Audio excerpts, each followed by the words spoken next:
Enjoyed Dallas so far? Very much. I had a great time. It's looking like England right now. Very rainy when I arrived, yeah. But yesterday was nice. And is it raining again now? It was sprinkling a little bit this morning. Nothing like it's been the last couple of weeks, though. Right. It's been crazy. All right, Arnold, we're good to go. I'll let you know when to wrap if you. Sure. Cool. Well, it's a pleasure to meet you. Tell me a little bit about why you wanted to do Oscar Wilde. It seems like a perfect fit for you. You've done An Ideal Husband. You've done other Oscar Wilde. What was it that made you want to concentrate on this part of his life? I got to a point, I suppose, in about 2006 or 2007 when I wasn't getting any parts, and I was thinking, what kind of part could I write, I would be able to write, and that people would kind of be interested in, which would fit in with me somehow. And because of my long relationship with Wilde, doing Wilde, and also because of Wilde, I suppose, for me, being a kind of almost patron saint or a Christ figure in some way, it seemed like the natural subject that I could kind of put everything of myself into as well.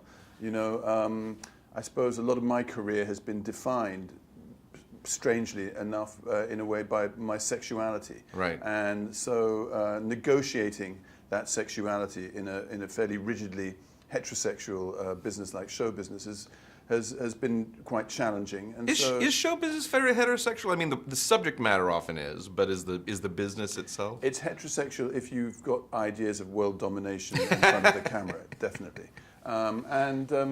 Obviously, then for that kind of person, Oscar Wilde is a patron saint. Sure. And he was, in fact, the first really visible out man in modern history, in the sense that before Wilde, homosexuality actually wasn't even a word. Right. And it certainly wasn't a discussion.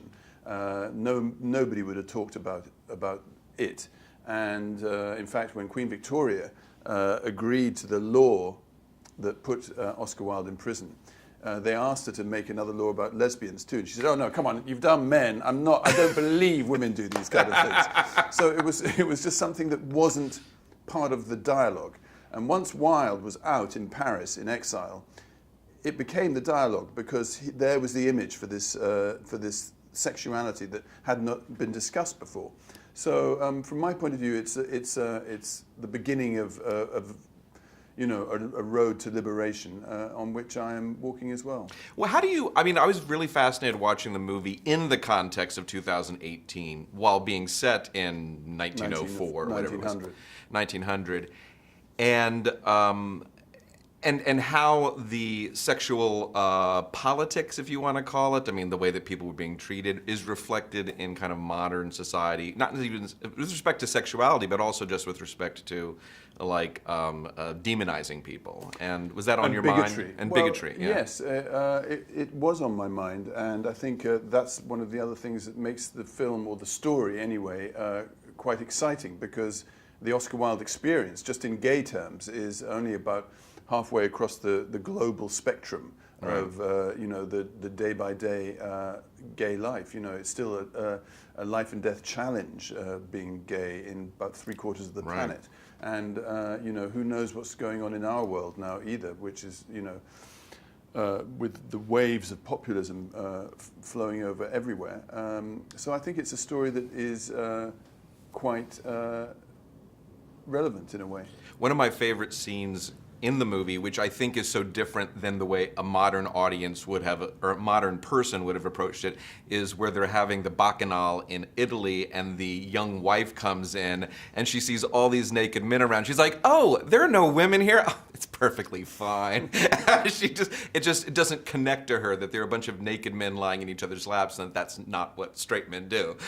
Right, no, because it wouldn't have crossed her mind. Right. That's the thing. And even if it had, it wouldn't have been part of the mother's vocabulary. Right.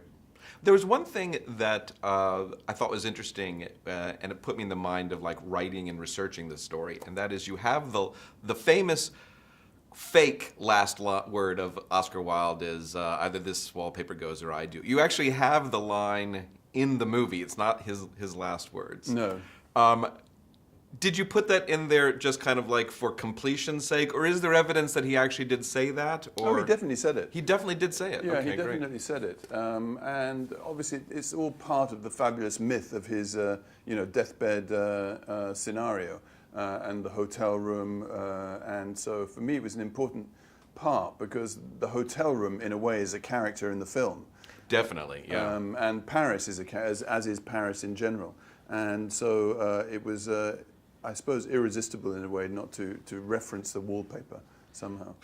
I thought that a really interesting thing about seeing this movie made is that so often, especially like in the golden age of filmmaking in the 20s and 30s and 40s and 50s, when people died of consumption, they still found their key light and their makeup was flawless. Right.